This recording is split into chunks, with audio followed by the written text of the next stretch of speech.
Hello and welcome to the Simply Financial Podcast. I'm today's host, Brett DiPasquale.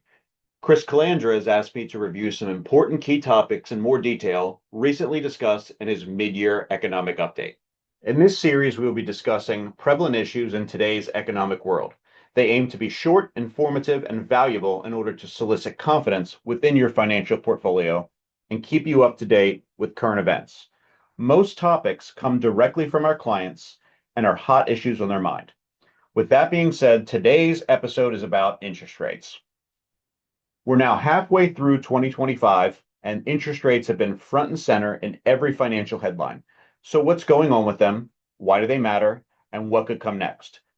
We will take a look at what has happened in the past few years, as well as what's potentially to come. Let's start with where we are today. As of mid-2025, the Federal Reserve's benchmark interest rate, the one that influences everything from mortgages to savings accounts, sits around 4.25%. That's a big drop from the 5.5% we saw at the end of 2023 when the Fed was trying to cool off inflation. So why the drop? Well, inflation has finally started behaving. After 2 rocky years, the Fed's aggressive hikes in 2022 and 2023 paid off. Prices have stabilized, supply chains are smoother, and consumer demand has cooled off just enough to take pressure off, but the inflation rate has come down near the Fed's target of 2%. Why does this matter to you, and what do interest rates affect? Well, the first thing is mortgages. Lower rates mean slightly cheaper borrowing. The average 30-year mortgage is now hovering about 6.3%, down from over 7% last year. We'll talk a little bit about mortgages and the housing market here in just a few minutes. Credit cards and personal loans. These are still pretty expensive. Many credit card APRs are above 20%, but we're starting to see slight declines. Now, we hope that you're paying off your credit cards and not subjecting yourself to such high interest rates and interest over time. Savings accounts. Your high yield savings accounts might not feel so high yield anymore. That close to 5%, maybe even over 5% you were getting in 2024 might be down closer to the 4%, trending towards the 3% level this year. Business loans. Lower rates help small businesses grow. Think more hiring, more investment, and maybe a stronger economy. We'll also talk about small business, small and medium-sized companies here when we talk about market impacts in also a few minutes. So looking back, what have we seen over the past 5 years? We've seen interest rates fall to historic lows. People pick up mortgages at extremely low rates. And then we saw interest rates rise significantly over a period of time. At the end of 2024, the Fed cut interest rates twice very sharply, leading to a dynamic market going into 2025.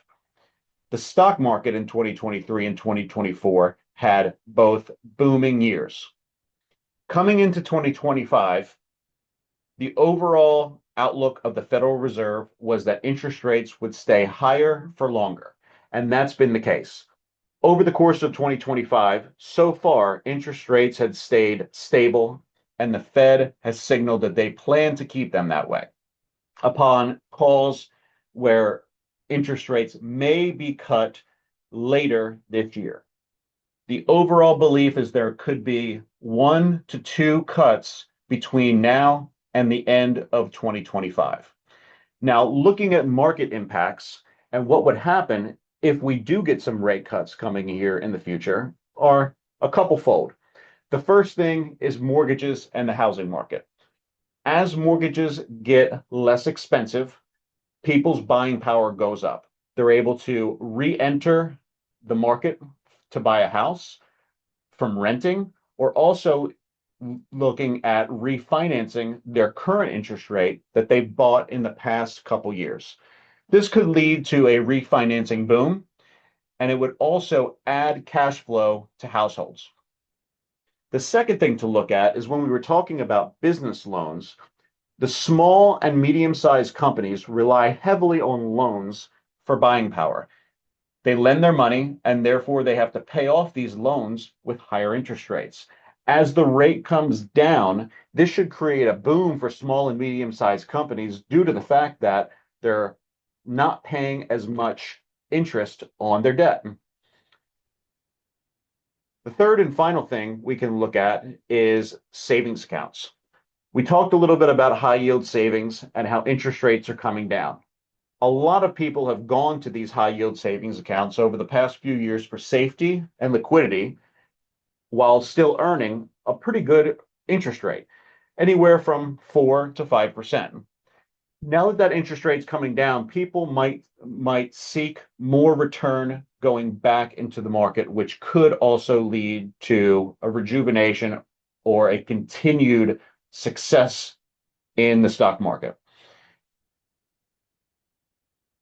Wrapping up, one thing I think is very important for you as a listener to consider is take a look at what your allocation is to your portfolio. Over the past few years, we've had a booming stock market, gains in different sectors, a lot of gains in tech. Take a look at how you're allocated, how your pieces of the pie have expanded or contracted. So maybe you have a lot of gains in one sector, not so many gains in another sector. Always important to take a look so that when interest rates do start to fall at the end of 2025, going into 2026 in the future, you can be set up in a successful portfolio that takes advantage of the lower interest rates. If you have any questions about interest rates, please feel free to reach out. I hope you found this informative, and I hope it's spurred some thought into your mind of what you can do to put yourself in a successful winning position as the Fed decides what they are going to do going into the second half of 2025. Thank you for listening, and I'll see you next episode. The views expressed are not necessarily the opinion of Osaic Wealth, Inc., and should not be construed directly or indirectly as an offer to buy or sell any securities mentioned herein.